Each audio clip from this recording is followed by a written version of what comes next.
BRS working president KTR Peerzadiguda నాయకులతో సమావేశంపై కాంగ్రెస్ ప్రభుత్వంపై తీవ్ర విమర్శలు గుప్పించారు.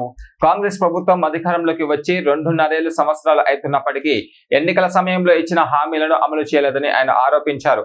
మాజీ సీఎం కేసీఆర్ హయాంలో అనేక సంక్షేమ పథకాలు అమలు చేశామని, ఇప్పుడు అవి నిలిచిపోయాయని చెప్పారు. హైదరాబాద్ లోని భూముల కబ్జాలు పెరిగిపోయాయని ఆరోపించారు. డిమిడేషన్ అంశంపై మాట్లాడారు. దక్షిణాది రాష్ట్రాలకు అన్యాయం జరిగితే కేసీఆర్ నాయకత్వంలో పోరాటం చేస్తామని హెచ్చరించారు.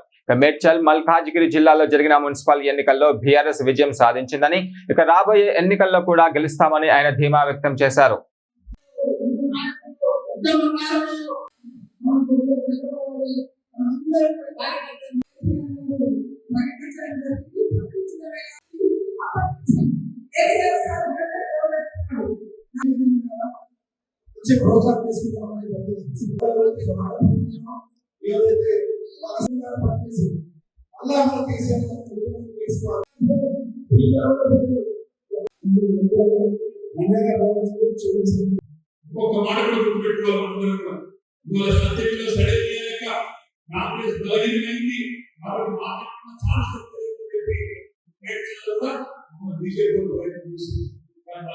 నాయకత్వంలో 3 మున్సిపాలిటీలు ఉంటే బ్రహ్మాండమైన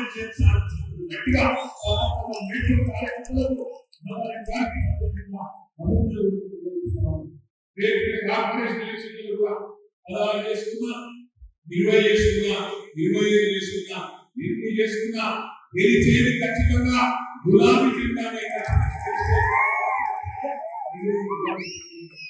హైదరాబాద్ ప్రజలు విసిగిపోయినారు. మా నగరానికి ఏమైంది అంటే కాంగ్రెస్ వచ్చిన బాధ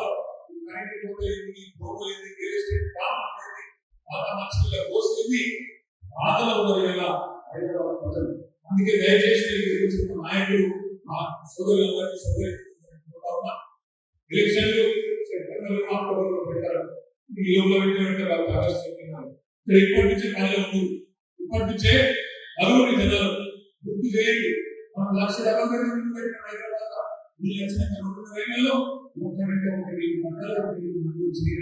ఒక్క ఇల్లు కట్టకపోగా వేలాది ఈ రోజు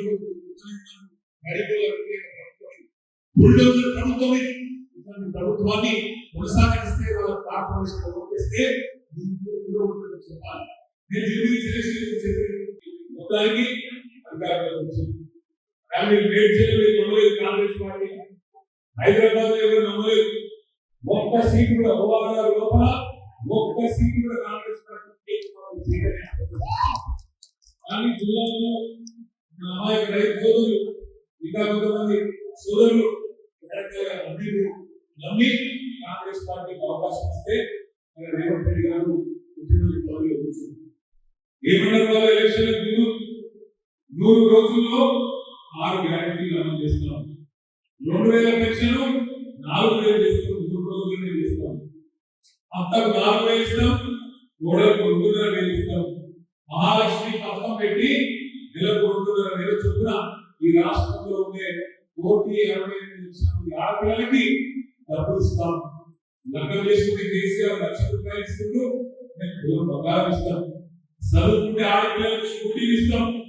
10వ తరగతి పాస్ అయితే 10,000 నెలకు, 12వ తరగతి పాస్ అయితే 15,000, డిగ్రీ పాస్ అయితే 25,000, పీజీ చేస్తే 1,00,000, పిహెచ్డి చేస్తే 5 లక్షలు.